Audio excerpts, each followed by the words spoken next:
Hello friends, welcome to modulation. मेरा नाम है रजनीश और दोस्तों वन वर्ड सब्स्टिट्यूशन के इस सीरीज में हम आगे और कुछ स्टडीज के बारे में पढ़ेंगे आज। ठीक है, तो चलिए देखते हैं कुछ और स्टडीज के बारे में। चलिए, हमने पहले भी 10-15 देख रखा है, आज फिर हम 10 के लगभग देखेंगे। ठीक है, मैंने आपको बताया था graphology. What is graphology? Study of handwriting. देखिए, don't be confused with calligraphy. देखिए, आप लोग कंफ्यूज हो सकते हैं कि सर आपने कैलीग्राफी बताया था, है ना? तो कैलीग्राफी जो है ना, उस आर्ट को बोलते हैं आर्ट ऑफ ब्यूटीफुल हैंडराइटिंग। समझे? Art of ornate embellished beautiful handwriting. Art of ornate, सजा हुआ, इम्बेलिश्ड मतलब सजा हुआ, वो भी वर्ड लिख देता हूं, हैंडराइटिंग। ये जो आर्ट है ना, इसको हम कैलीग्राफी बोलते हैं। ठीक है, बात समझ में आ रही है? उसको हम क्या बोलते हैं? उसको हम बोलते हैं कैलीग्राफी। लेकिन जो स्टडी होती है, हैंडराइटिंग स्टडी, उसको क्या बोलते हैं? उसको ग्राफोलॉजी बोलते हैं। बहुत सारे ग्राफोलॉजर होते हैं जो कि हैंडराइटिंग देख के, जैसे जनरली क्या होता है, लीगल केसेस में ये काम आता है, जहां पे कि सपोज करे कोई सुसाइड कर रखा है, किसी ने सुसाइड कर लिया और उसका जो है सुसाइड नोट मिला। अब जो ग्राफोलॉजर होगा वो देख के बताया कि हैंडराइटिंग मिल रही कि नहीं, कि इसी इंसान ने लिखा है कि नहीं लिखा है। तो that is study of handwriting. ठीक है, उसके बाद हम पढ़ेंगे जेरोंटोलॉजी। What is gerontology? तो एजिंग जो होती है ना, एजिंग का मतलब हुआ जैसे जैसे आप बूढ़े हो रही हैं, आप धीरे धीरे, हर एक इंसान बूढ़ा हो रहा है, हर एक मिनट, हर एक second, every human being is ageing. ठीक है, हर एक मिनट, हर एक सेकेंड हम कहीं ना कहीं अपने उम्र से तो बड़े हो रहे हैं ना, तो हम एजिंग हो रही है हमारी। तो ये जो एजिंग है, इसकी वेरियस एस्पेक्ट्स होती हैं और उसके स्टडी को हम क्या बोलते हैं? Gerontology. What do we call it as? Gerontology. Gerontology याद रखेंगे। लॉजी जो बहुत सारे लोग बोलते हैं ना, ग्राफोलॉजी, फोटोग्राफोलॉजी, जेरोंटोलॉजी, बायोलॉजी। लॉजी नहीं होता है, बायोलॉजी, जेरोंटोलॉजी, ग्राफोलॉजी। हाँ, कहीं कहीं वो उस तरह से हम लोग उसको प्रोनाउंस करते हैं सिलेबल के हिसाब से। वो भी अगर आएगा तो मैं आपको बता दूंगा। ठीक है, जैसे फिर ग्राफर, फोटोग्राफर, फोटोग्राफर, ध्यान रखेंगे, फोटोग्राफर, फोटोग्राफी। ठीक है, एडवर्टाइजमेंट बहुत लोग बोल देते हैं, एडवर्टीजमेंट। ठीक है, डिटरमाइंड। ये ध्यान रखेंगे कि आप किस चीज पे फोकस कर, किस पे जोर दे रहे हो। कोई भी वर्ड अपने सिलेबल से बना होता है, सिलेबल मतलब साउंड, किस सिलेबल पे जोर देना है ये ध्यान रखना होता है। और आप अच्छे स्पीकर तभी बन पाएंगे जब आप सिलेबल्स को फोकस करोगे कि किस पे कितना जोर देना है। शशि थरूर की इंग्लिश सुनते हो आप, हर्षा भोगले की सुनते हो, उनकी इंग्लिश इतनी ज्यादा फैसिनेटिंग क्यों लगती है? बिकॉज उनको पता है इस वर्ड में यहाँ पे जोर है, यहाँ नहीं है। ठीक है, जेरोंटोलॉजी मैंने बताया। हाइड्रोलिक्स, हाइड्रोलिक्स क्या है?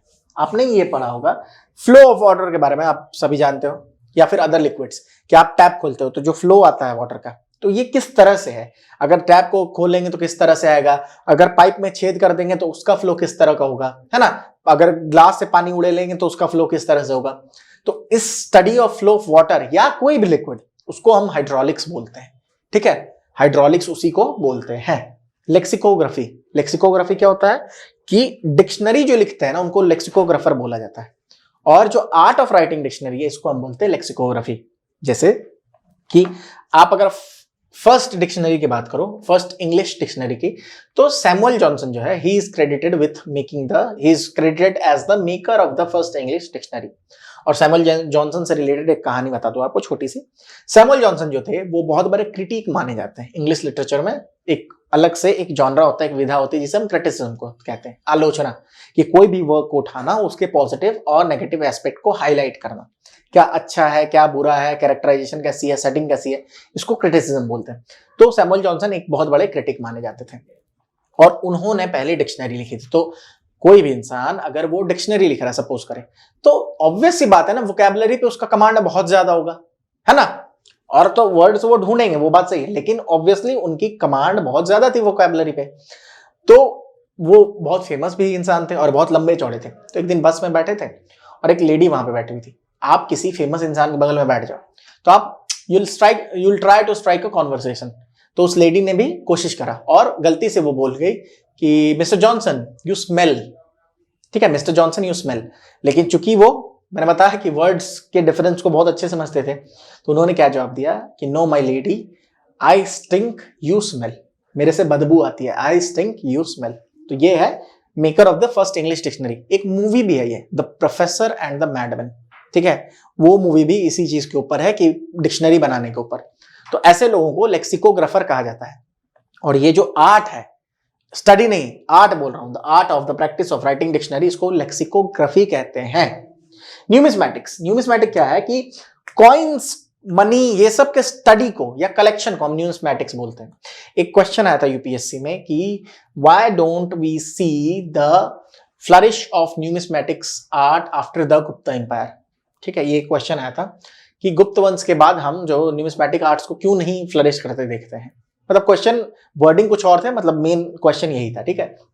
तो न्यूमिस्मैटिक्स क्या है कि जब आप टोकन्स, कॉइन्स, मनी, इसको स्टडी करते हो, किस तरह से मनी का सिस्टम इवॉल्व हुआ, कि बाटा सिस्टम, फिर जो है पेपर मनी, मतलब कि अब तो हम प्लास्टिक मनी तक पहुंच चुके हैं, क्रेडिट कार्ड, अब डिजिटल मनी पे भी आ चुके हैं हम लोग, ठीक है।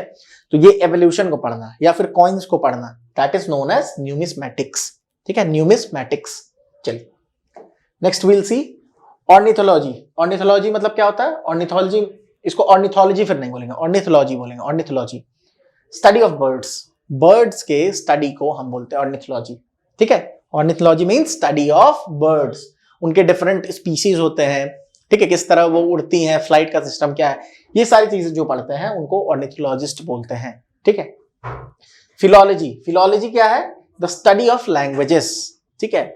फिलॉलजी मतलब the study of languages, different languages को पढ़ना, स्टडी कि एक लैंग्वेज फंक्शन कैसे करती है, क्या एलिमेंट्स होते हैं, एक लैंग्वेज को दूसरे लैंग्वेज से क्या डिफाइन, मतलब क्या डिफरेंशिएट करता है, how do we define the term language, ये सारी चीजें जो स्टडी करते हैं उनको फिलॉलजिस्ट कहते हैं, और इस स्टडी को हम फिलॉलजी कहते हैं। जैसे फिजिक्स, फिजिक्स क्या है? Study of nature and natural phenomena, है ना। फिजिसिस्ट वही लोग होंगे जो नेचर एंड नेचुरल फिनोमिना को पढ़ेंगे, ठीक है। पेलियोग्राफी, पेलियोग्राफी क्या होता है कि एंशिएंट राइटिंग एंड स्क्रिप्चर्स जो होते हैं ना, उनके स्टडी को हम बोलते हैं पेलियोग्राफी, ठीक है। Palaeography means the study of ancient writing and scriptures. Palaeography PALAEO है, ठीक है, PALAEO है, लेकिन इसको पेलियोग्राफी बोलते हैं, ठीक है। पेलियोंटोलॉजिस्ट बोलते हैं उन लोगों को जो लोग इस फील्ड में होते हैं, ठीक है। Anyone who is well versed in a certain field, उसको कहीं ना कहीं हम साइंस की कैटेगरी में साइंटिस्ट कह देते हैं ना। साइंटिस्ट कौन है? Psychology, what is psychology? Psychology की स्पेलिंग याद रखेंगे, PSY, ये स्टार्ट होता है। बहुत सारे, जब हम बच्चे थे ना तो हमें बोला जाता है कि याद रखना अगर स्पेलिंग तो PCchology याद रखो, बट आप जनरली ऐसे याद रखो psychology. What is psychology? Study of human mind, the study of human mind, that is psychology, ठीक है। कि ह्यूमन माइंड किस तरह फंक्शन करता है उसको जब हम पढ़ते हैं दैट इज क्या बोलते हैं उसको? हम उसको बोलते हैं स्टडी ऑफ ह्यूमन माइंड, उसको हम साइकोलॉजी बोलते हैं। सोचते होगे आप लोग कि सर P साइलेंट है तो दिया क्यों? होता क्या है कि जो लैंग्वेजेस है ना, जैसे इंग्लिश हो गया, आप खास करके फ्रेंच लैंग्वेज को पढ़ो तो उसमें तो अधिकतर वर्ड जो है ना वो क्या है? साइलेंट ही है। एक वर्ड मैं आपको देता हूं, 5 लेटर के वर्ड है जिसमें एक ही लेटर जो है उसको प्रोनाउंस करते हैं, बाकी सारा साइलेंट है। देखो, आप ये किसी से रिडल में भी पूछ सकते हो, QUE, इसको अगर हटा भी दें, मान के चलो सपोज करो इसको हम हटा दें, तब भी इसको क्यू ही पढ़ेंगे, है ना। तो होता क्या है कि सिलेबल के हिसाब से, चूंकि उनके पास हर एक साउंड के लिए हर एक लेटर नहीं है, तो इसीलिए तोड़ मरोड़ होते रहती है, कहीं साइलेंट कर देते हैं, कहीं एक्सेंट का प्रॉब्लम हो जाता है। तो that is psychology, the study of human mind. Psephology इसको बोलते हैं। What is psephology?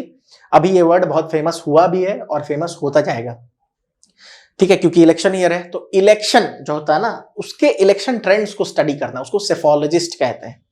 One who studies the trends in elections, what do we call them? We call them as psephologists. क्या बोलते हैं? सेफोलॉजिस्ट्स। और स्टडी को क्या बोलते हैं हम? उसको हम बोलते हैं सेफोलॉजी, PSEPHOLOGY, सेफोलॉजी, ठीक है। आई होप कि आपको ये चीजें समझ आई होंगी। अगर आपको हमारा वीडियो, हमारा काम अच्छा लगता है तो प्लीज इस वीडियो को लाइक करें, चैनल को सब्सक्राइब करें, और कोई भी इश्यू आ रही है तो आप कमेंट सेक्शन में जरूर डालें।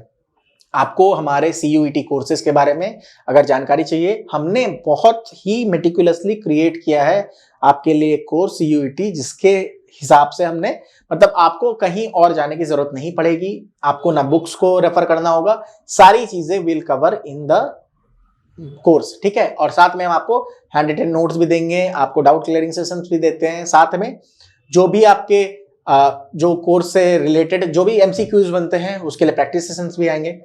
तो प्लीज आप लोग हमारे कोर्स को देख सकते हैं, मॉड्यूलेशन 2.0 ऐप पे है या फिर modulation.in पे आप जाके उसको चेक कर सकते हैं।